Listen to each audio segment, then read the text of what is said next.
Mal,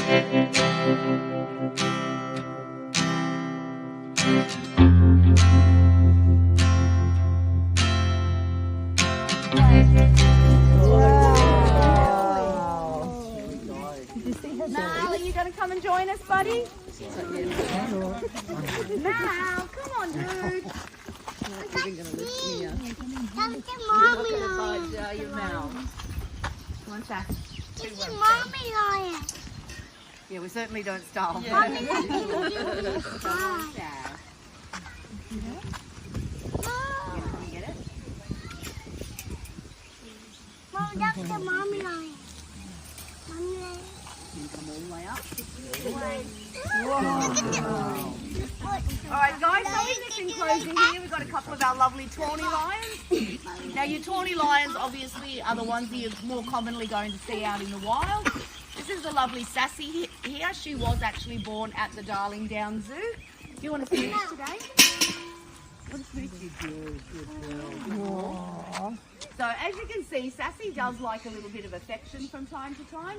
The way that she'll let us know is by pressing her forehead hard into the mesh here, or she'll press the length of her entire body hard up against the mesh. Good girl. And that's basically her way of saying, okay, you can stick your fingers in here now. I'd really like a scratch. Now, we're never ever going to stick our fingers through that mesh until she actually exhibits that behaviour, because I have no doubts whatsoever that she would be more than happy to remove my fingers for me if I did so. When you girl, she's going to come up nice and tall again. So we can get her up on the fence again. If you have a look under her tummy, you'll notice that she's very heavily spotted, which is something a lot of people don't realise about lions. Oh, that was quick, girl.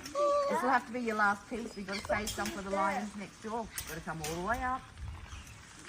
Good girl. She's coming. Oh, good girl. So they will be quite heavily spotted all over when they're born. As they age, those spots will fade over their backs, but they will always retain them under their bellies there. Now, these guys are what we class as gorge feeders. So in the wild, they're going to get up as a pride, predominantly the females, and go off and make a kill. Once they do make that kill, they're going to fit as much as they can possibly cram into their bellies in that one sitting. And then they'll go and laze around for the next few days while they digest that meal. So here in captivity, we do try and replicate that feeding process as closely as possible. So we don't feed our lions every day. We will give them a couple of gorge feeds throughout the week, and that will consist of really, really big slugs of meat, still on the bone, still with all the hide attached to it. And that way, just like in the wild, they've actually got to work quite hard to get their meals off those bones, which is obviously great for their teeth and gums, but it's really good for their mental stimulation as well. Hey, big girl? I'd like to give you some more, girl, but we have very big chunks. Let's see if we can get it. Oh, look, there's a little bit, girl. You ready? We're going to come all the way up again. Ooh. Mal, are you going to come and join us, buddy? Yeah. Good girl, Dad. What do you reckon, Mal? Come on, handsome boy. Are you going to come over, dude? So Mal is Sassy's boyfriend. Now, Mal joined us here at the Darling Downs Zoo as a young adult. Now, when we initially got him, we put him in with two females. We put him in with Sassy and one of her sisters, Buffy. As savage and ferocious as Mal can make himself look and sound, it didn't take these girls very long to work out that he's actually quite a pushover, and they would gang up on him. So one girl would distract him from the front, while the other girl would do a lap all around the edge of the enclosure, sneak up and attack him from behind. So poor old Mal's confidence levels were pulled down a peg or two. His pride was a wee little bit wounded. So that's why we just have him in with one female now, just to help him increase those confidence levels again. Isn't that right, handsome boy? Are you going to come over and say hi? Come on, Mal. That is You're not really interested, are you, That's the dude? main big one. Give me yourself a bath. Hey. So huge, yeah, I know. He's a stunning boy. He's gorgeous. Stunning boy. Aren't you a handsome one? You might come over at the later talk, dude. We'll give it a try then. Alright guys, we're going to move down just a little bit further and we'll meet a couple of our lovely white lions. Alright guys, so in this enclosure we've got our lovely family of white lions. Now, I do sometimes hear the comment from people they expect our white lions to be even whiter than this, particularly when they look at our male Shaka, thinking more along the lines of an albino animal. Now these guys are the colour that they are due to a very special recessive gene that they carry. which is called a leucistic gene.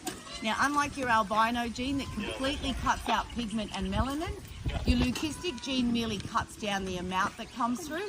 That's why we end up with this really pretty creamy colour. And unlike an albino that's going to have a pinky red tinge to the eyes, you notice our white lions have a really pretty grey green eye. Now, it is a perfectly naturally occurring gene. It does happen in the wild. And with all the protection that we've got in our national parks, particularly in the Timbuktu region in Africa, we are having quite a few white cubs born again. As long as that protection remains, we should see a lot more of those cubs reaching adulthood. Now, to get a white cub, you must have that leucistic gene in each of the parents. However, your tawny lions that we just saw next door can actually carry that leucistic gene, but not show the characteristics of it. So you can breed a white and a tawny together, providing she is carrying that gene, and end up, you've got about a 25% chance of getting a white cub out of that combination. Obviously, with your two leucistic genes, both of them displaying that gene, you've got pretty much 100% guarantee of getting a white bulb. You're not going to come down, are you, Shenzi? Come on, sweetie. Come on. We've got the goodies. People would like to meet you. Quick, Sienna, come. Oh, good throw. Seriously, good girl. You going to come over? I'm a queen. Come on. So if we get her down up on the fence, you will notice she's quite a lot larger than our tawny girls as well. Good girl, Shenzi. Come on. So we've got a mum and dad, Shaka and Shenzi in here, and one of their daughters, Mishiana. We also do have another white male inside the night house. His name is Kwanzaa, and he is also the offspring of this breeding pair. You going to come over, girl? Now, I'm not sure if anybody can see it from the way he's laying. You might be able to. Can anybody here notice anything different about our male there? Exactly, yeah. So if you are wandering past at any point today and see our handsome boy Shaka up walking around, you will notice that he's missing his tail. Now, we're not breeding specialised bobcat white lions here at Darling Downs Zoo. It was an accidental loss of that tail. Unfortunately for him, one day when they were doing a gorge feeding, he decided to flop his tail over a big chunk of meat, and one of the girls then decided to come along and chomp down on that bit of meat, obviously doing quite a lot of damage to his tail. So we did get the vet out immediately to assess the situation. Now, I'm sure you can all appreciate it's very, very difficult to put one of those big plastic cones on a lion and expect it to stay there. And it is absolutely impossible to put a bandage on a lion's tail and expect that to stay there. So it was decided to be in his best interest just to do a clean amputation of that tail. Surprisingly, the healing process was actually going to be a lot quicker that way, therefore a lot less stressful for Shaka. Now, because he's not in the wild having to hunt his own food, he doesn't need his tail for balance. So there's absolutely no negative consequences for him at all in not having that tail. And essentially everything that our boy there needs in his life is provided on a silver platter, so to speak. Hey buddy, would you come and say thanks at least? No. So now obviously we do get asked all the time, why do your lions sleep and laze around all day?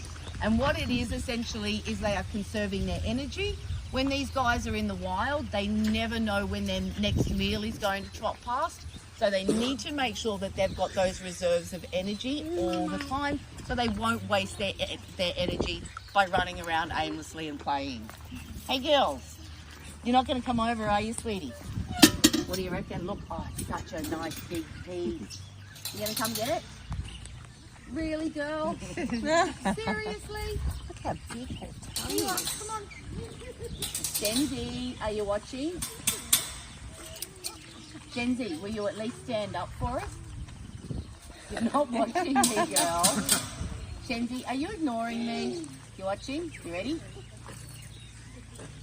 Good girl. Good girl. Now I have no more to lure you up onto the fence. Come and find it. How heavy would she be? That. Oh, I'm not sure really. Pretty darn heavy. Yeah, like 300. Certainly no getting up if she decided to sit on you. Yeah. Hey, beautiful girl. Look, I wouldn't be surprised you're up around that 300. Yeah. Yeah, particularly for your white girls. They're a bit bigger than the tawny girls. Live down just a little bit further, we'll give our baboons a treat now. Let's go to the drums. They still bellow like a newborn pup. However, those vocalizations are generally quite rare. Now, the most interesting vocalization they do is they actually emit a humming noise to each other throughout the night. Most of it is beyond our frequency, but we have managed to record it before, and it sounds a lot like a deep guttural chanting noise. So it's a really interesting vocalization that they make. Now, is in regards to their neck structure. Believe it or not, they actually have the exact same number of vertebrae in their necks as we do. Obviously, theirs are a lot more elongated than ours, though. It's all gone, my love.